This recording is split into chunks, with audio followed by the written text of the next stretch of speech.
माया फर्नांडिस ने घड़ी नहीं देखी जब वह पार्क स्ट्रीट से निकली। निवेशकों के साथ बैठक तय समय से 1 घंटा पहले खत्म हो गई थी और उसे लगा कि उसने वह समय वापस पा लिया है।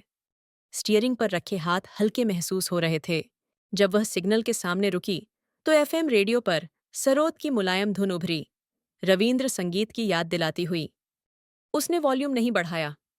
उसने घर के सामने वाले पार्किंग में कार खड़ी की और बैग उठाने का इशारा आम दिनों से कुछ धीमा था। सीढ़ियां चढ़ते हुए कदम हल्के थे। दरवाजे में चाबी घुमाते ही अंदर से कुछ सुनाई दिया, एक नियमित ताल बार बार दोहराई जाती हुई। उसने शांति से दरवाजा धक्का देकर खोला। उस गलियारे के अंत में, जो ड्राइंग रूम तक जाता था, आंगन बरामदे की रोशनी अंदर आती और फर्श को रोशन कर रही थी। उसी रोशनी में निको बैठा था और यामिनी उसके सामने हाथ आपस में थपका रही थी। ठा ठा ठा। यामिनी की आवाज धीमी और मुलायम थी। तालियां ठीक उन्हीं अक्षरों से मेल खा रही थीं। निको ने होंठ हिलाने की कोशिश की और एक छोटा सा आह निकल गया। हादसे के बाद से उसकी आवाज वापस नहीं आई थी। डॉक्टर इसे चयनात्मक मौन कहते थे, लेकिन घर में जानते थे कि वह डर था। टा, एक अक्षर। जब वह एकमात्र अक्षर बाहर आया, यामिनी मुस्कुराई। निको ने उसकी नकल की। माया फर्नांडिस गलियारे के अंत में खड़ी रह गई, दृश्य को देखते हुए। जमीन पर बैग के गिरने की आवाज सुनाई दी। यामिनी ने सिर घुमाया। निको ने भी पीछे देखा। माया निको के होंठ साफ साफ हिले। वह नाम हवा में तैर गया। माया फर्नांडिस ने सांस रोक ली। उस क्षण तक निको ने उसे कभी उसके नाम से नहीं बुलाया था। 1 हफ्ते बाद यामिनी के मोबाइल पर एक संदेश आया। प्रेषक था सौरभ गुप्ता, एक निजी स्पीच थेरेपी क्लिनिक का निदेशक। कॉफी लें? मैं आपको एक प्रस्ताव देना चाहता हूं। यामिनी ने संदेश पढ़ा और स्क्रीन बंद कर दी। लेकिन उस रात उसने उसे फिर चालू किया और जवाब दिया, कल दोपहर मुझे ठीक रहेगा। अगले दिन यामिनी ने कैमैक स्ट्रीट के पास एक कैफे में सौरभ से मुलाकात की। वह सूट पहने हुए था और मेज पर एक लिफाफा रखा था। बैठिए। यामिनी ने कुर्सी खींची और बैठ गई। सौरभ ने एक एस्प्रेसो मंगाया और कहा, मिस यामिनी, मैंने आपके बारे में सुना है। निको रोजास की माँ माया फर्नांडिस ने पेरेंट्स मीटिंग में आपका नाम लिया था। उन्होंने क्या कहा? अच्छी बातें। लय पर आधारित उत्सर्जन इमिसियोन का आपका काम दिलचस्प लगा। सौरभ ने लिफाफा यामिनी की ओर धकेला। हमारी क्लिनिक में काम कीजिए। वेतन अभी से 2 गुना होगा। हम आपका वर्क वीजा स्पॉन्सर करेंगे और रिसर्टिफिकेशन का खर्च उठाएंगे। यामिनी ने लिफाफे को देखा, उसे खोला नहीं। क्यों मैं? आप परिणाम लाती हैं। वही महत्वपूर्ण है। सिर्फ परिणाम? सौरभ 1 सेकंड रुका और मुस्कुराया। तरीका मायने रखता है, पर लोग तब मानते हैं जब वे परिणाम देख लेते हैं, और आप उन्हें दे सकती हैं। यामिनी ने कप होंठों तक ले जाकर एक घूंट लिया। मैं सोचूंगी। जल्दबाजी न कीजिए। पर ऐसे मौके रोज नहीं आते। कैफे से निकलकर और सड़क पर चलते हुए लिफाफा अब भी बैग के अंदर था। यामिनी शोभा बाजार की दिशा में चली। तंग गलियां, बालकनियों पर टंगे कपड़े, दूर बच्चों की हंसी, कहीं पास में चाय उबलने की आवाज। घर लौटने पर माया फर्नांडिस स्टडी में थी। यामिनी ने दरवाजा खटखटाया। मैडम, अंदर आओ।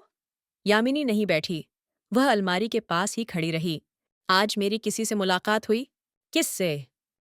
एक निजी क्लिनिक के निदेशक से। उन्होंने मुझे नौकरी की पेशकश की। माया फर्नांडिस ने पेन रख दिया। किस शर्तों पर? 2 गुना वेतन, वीजा प्रायोजन और रिसर्टिफिकेशन का खर्च क्लिनिक उठाएगी। अच्छी शर्तें हैं? हाँ। दोनों के बीच खामोशी फैल गई। माया फर्नांडिस ने खिड़की से बाहर देखा। ट्राम की घंटी दूर से बजी। यामिनी, मैं चाहती हूं कि तुम रुक जाओ, लेकिन मैं तुम्हें मजबूर नहीं करूंगी। मुझे पता है, जो मैं दे सकती हूं वह पैसा नहीं, कंट्रोल है। कंट्रोल। प्रोग्राम की पहचान में और पाठ्यक्रम में तुम्हारा नाम, तुम्हारी विधि से, तुम्हारे नाम से पढ़ाना। यामिनी ने हाथ जेब में डाल लिए। मुझे सोचने के लिए समय चाहिए। बिल्कुल। जब यामिनी बाहर निकली, माया ने फिर बाहर देखा। कोलकाता की रात शांत थी। यामिनी ने जवाब देने में 3 दिन लगाए। सौरभ ने 2 और संदेश भेजे, पर उसने उन्हें केवल पढ़ा। इस बीच माया फर्नांडिस ने शोभा बाजार सामुदायिक केंद्र से संपर्क किया, जगह के अस्थायी इस्तेमाल के बारे में पूछा।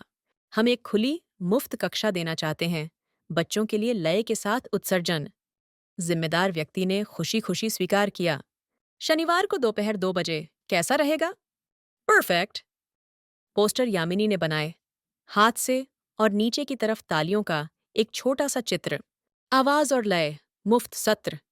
उन्हें हाटी बागान की बेकरी, लॉन्ड्री और सामुदायिक बोर्ड पर लगाया गया। पास से झलकती रोशनियां शाम की भीड़ में घुल रही थीं। शनिवार दोपहर केंद्र के छोटे हाल में 10 बच्चे इकट्ठा हुए। माता पिता पीछे बैठकर देखने लगे। निको उनमें से एक था। यामिनी अपने काजोन बॉक्स ड्रम के साथ आगे खड़ी हुई और बच्चों की तरफ देखा। आज हम तालियों से बात करेंगे। बच्चे चुप थे। यामिनी ने धीरे से तालियां बजाईं। टा टा टा। बच्चों ने उसका साथ दिया। शुरुआत में ताल बिगड़ी हुई थी, लेकिन धीरे धीरे धड़कन एक हो गई। पा पा पा। यामिनी की आवाज जगह में भर गई। बच्चों ने साथ दिया। निको ने बगल वाले बच्चे को देखा और मुस्कुराया। 1 घंटे तक हॉल तालियों से भर गया। माता पिता ने रिकॉर्ड करने के लिए मोबाइल निकाले। यामिनी पसीना पोंछते हुए एक एक कर उनके सिर पर हाथ फेरने लगी। सत्र के अंत में एक माँ यामिनी के पास आई। अगली कब होगी? अभी तय नहीं है। कृपया इसे दोहराइए। मेरे बेटे ने पहली बार ऐसे ध्यान लगाया है। यामिनी ने सिर हिलाया। घर लौटते हुए निको कार की खिड़की से चुपचाप बाहर देख रहा था। माया ने रियर व्यू में उसे देखा और पूछा, क्या तुम्हें पसंद आया? हाँ। अगली बार फिर आई? हाँ। यह एक संक्षिप्त जवाब था, लेकिन आवाज मजबूत लगी। स्कूल का उत्सव 1 महीने बाद आया। निको का लक्ष्य तय था। एक संक्षिप्त प्रस्तुति, अभिवादन, 2 पंक्तियां और काजोन पर छोटा समापन। हर शाम अभ्यास होता, सरल धुन पर टिककर। नमस्ते, मैं निको हूं। आज यहां आकर खुश हूं। फिर लय शब्द है। शब्द लय है।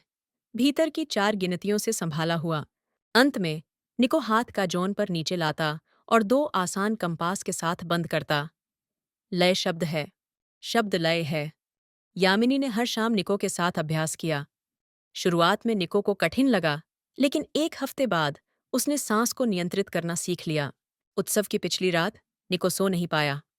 जब माया उसके कमरे में दाखिल हुई, वह तकिए को गले लगाए था। क्या तुम्हें डर लग रहा है? निको ने सिर हिलाया। यामिनी कहती है कि तुम अच्छा करोगे।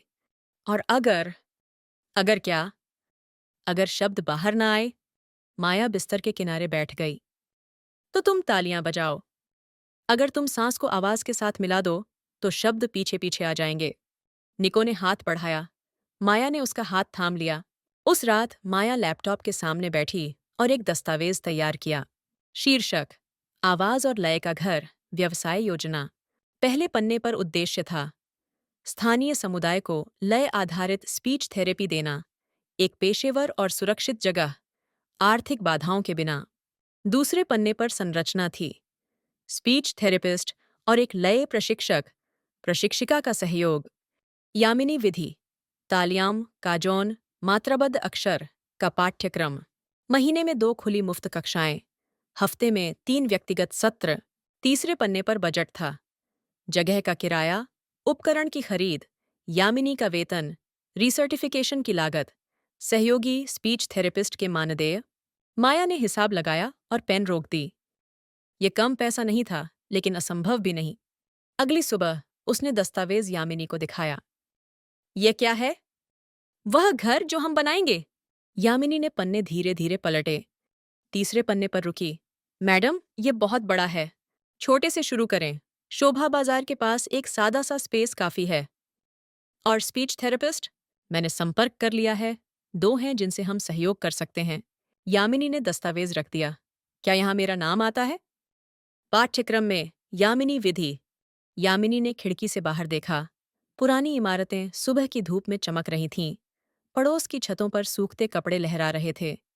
क्या मैं सक्षम हो पाऊंगी? तुम पहले से कर रही हो। यामिनी ने फिर दस्तावेज उठाया। इस बार पहली पन्ने से बहुत धीरे पढ़ा। उस दोपहर वे साथ में कुमारतुली गईं। संकरी गलियां पार करने के बाद वे एक छोटे से भवन के सामने रुकीं। भूतल पर एक खाली लोकल था। एजेंट ने चाबी घुमाई। दरवाजा खुलते ही सीलन और धूल की गंध आई। जगह छोटी थी, लेकिन 2 खिड़कियां थीं। रोशनी अंदर आती और फर्श को रोशन करती। माया अंदर गई और दीवार पर हाथ फेरा। यहाँ काफी है। यामिनी बीच में रुकी और नजर से चारों ओर नापा। काजोन वहां और फर्श पर मैट। और कुर्सियां उस कोने में, एक छोटी शेल्फ के साथ। दोनों मुस्कुराईं। एजेंट ने अनुबंध निकाला। माया ने साइन कर दिए। 3 महीने बाद आवाज और लय का घर ने अपने दरवाजे खोले। जगह छोटी थी, लेकिन साफ सुथरी। दीवार पर यामिनी द्वारा बना तालियों का स्केच टंगा था। फर्श पर पीले मैट। एक और 3 काजोन, एक नीची शेल्फ पर चित्र पुस्तकें। पहली कक्षा शनिवार को दोपहर 2 बजे हुई। 6 बच्चे आए। उनमें निको भी था। यामिनी बीच में बैठी और चारों ओर देखा। आज हम अपना नाम लय में कहेंगे। बच्चे चुप हो गए। यामिनी ने काजोन पर चोट की। यामिनी, 3 मात्राएं। बच्चों ने दोहराया। यामिनी। यामिनी मुस्कुराई। अब निको। निको ने हाथ उठाया और काजोन बजाया। निको, 2 मात्राएं, नितांत साफ। 1 घंटे तक जगह नामों की आवाज से भर गई। बच्चे हंसते रहे और यामिनी पसीना पोंछते हुए हर एक के पास जाती रही। कक्षा खत्म होने पर माता पिता पास आए। हम अगले हफ्ते भी आएंगे। वह कह रहा है कि वह घर पर अभ्यास करना चाहता है।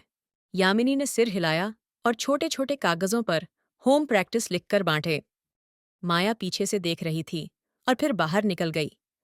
गली के मुंह पर उसने आकाश की ओर देखा। बादल धीरे धीरे खिसक रहे थे। फोन बजा। दादी थीं। माफे, आज कैसा रहा? अच्छा दादी। और निको? बहुत अच्छा। और यामिनी भी। तो हो गया, साझा कंपास ही घर उठाता है। कॉल समाप्त। माया ने मोबाइल जेब में रखा और वापस अंदर चली गई। 6 महीने बाद आवाज और लय का घर हफ्ते में 3 दिन कक्षाएं संचालित करता था। दाखिला पाए बच्चों की संख्या 15 हो गई। यामिनी ने रीसर्टिफिकेशन पूरा किया और उसकी पट्टिका पर लिखा था, लय और भाषा प्रशिक्षक। 2 सहयोगी स्पीच थेरेपिस्ट हर हफ्ते आते, रिकॉर्ड बनाते और व्यक्तिगत योजनाएं तैयार करते। मंगलवार की एक दोपहर एक नया परिवार आया। एक माँ और 4 साल का बच्चा। बच्चा लगभग बोलता नहीं था और माँ थकी हुई थी। बैठिए। माँ कुर्सी पर बैठ गई और बच्चे ने अपना चेहरा उसकी गोद में छिपा लिया। बच्चा नहीं बोलता। हम 5 अस्पताल गए। सब कहते हैं समय लगेगा। यामिनी एक काजोन लाई और बच्चे के सामने रख दिया। बजाना चाहोगे? बच्चे ने सिर हिलाकर मना कर दिया। यामिनी ने खुद काजोन बजाया। टा टा टा। बच्चे ने सिर उठाया और यामिनी को देखा। वह फिर टा टा टा। बच्चे ने बहुत धीरे हाथ उठाया, काजोन को छुआ। एक चोट। आवाज छोटी पर साफ। माँ ने आंसू पोंछे। बहुत अच्छा। यामिनी मुस्कुराई। उस दिन से बच्चा हर हफ्ते आने लगा। 3 महीने बाद उसने पहली बार कहा, माँ। माँ वहीं फूटकर रो पड़ी। यामिनी ने बिना कुछ कहे माँ का हाथ पकड़ लिया। 2 हफ्ते बाद प्रायोजन का समझौता पक्का हुआ। समय सारिणी के नीचे एक नई पंक्ति जुड़ी। दाता सहयोग से छात्रवृत्तियां संभव। दो औस कोई विशाल लोगो नहीं थे, बस इतना संकेत कि जिसे समझना हो समझ ले। यामिनी विधि सबसे आगे रही। 1 साल बीत गया। आवाज और लय का घर कोलकाता में एक छोटा सा संदर्भ बन गया। अब पर्चों की जरूरत नहीं, मुंह जुबानी काफी थी। बच्चे 30, यामिनी अकेले नहीं संभाल पाती थीं। 2 सहायक प्रशिक्षिकाएं और जुड़ गईं। दोनों ने यामिनी से प्रशिक्षण लेकर यामिनी विधि सीखी। एक शुक्रवार दोपहर, जब वे जगह समेट रही थीं, माया और यामिनी बात कर रही थीं। थक गई? थोड़ा सा, लेकिन यह अच्छी थकान है। माया ने काजोन अपनी जगह पर रखा और मुस्कुराई। यामिनी, याद है, 1 साल पहले? हाँ, जब आपने मुझे प्रस्ताव दिया था, तब तुमने क्या कहा था? कि मैं अपने नाम के साथ निशान छोड़ना चाहती थी। अब वह लिख दिया गया है। यामिनी ने दीवार पर टंगे पाठ्यक्रम के फ्रेम को देखा। ऊपर लिखा था, यामिनी विधि। मैडम, धन्यवाद। मैंने कुछ नहीं किया, सब तुमने किया। एक क्षण का मौन, बाहर से बच्चों की हंसी। निको अब 7 का, सहज बोलता, आत्मविश्वास से काजोन बजाता। स्कूल में उसके दोस्त, कभी कभी वह आवाज और लय का घर में नए बच्चों को सिखाने आ जाता। एक शनिवार 6 साल की एक लड़की काजोन के सामने रो रही थी। निको उसके पास बैठा, हाथ थामा। चलो साथ में टाटाटा करते हैं। लड़की ने आंसू पोंछे, सिर हिलाया। निको, टा टा टा। लड़की, टा, एक अक्षर। निको मुस्कुराया। बहुत अच्छा। छात्रवृत्तियां चलने से प्रतीक्षा सूची कम हो गई। पैसे के कारण कोई बच्चा बाहर नहीं रहा। यामिनी ने पहली छात्रवृत्ति की रसीद अपने नाम वाली फाइल में रखी। उस सर्दी में आवाज और लय का घर ने सामुदायिक सभागार में छोटी सी प्रस्तुति की। 30 बच्चे मंच पर, माता पिता सीटों से तालियां। निको पहली पंक्ति माइक लेकर धीरे बोला। नमस्ते, मैं निको हूं। आज हम लय के साथ बात करेंगे। बच्चों ने मिलकर तालियां बजाईं। टा टा टा। हॉल गूंज उठा। जब प्रस्तुति खत्म हुई, लोग बाहर जाने लगे। माया मंच के पास खड़ी रह गई, उन बच्चों को देखते हुए जो अपने माता पिता का हाथ पकड़कर बाहर जा रहे थे। यामिनी उसके पास आ खड़ी हुई।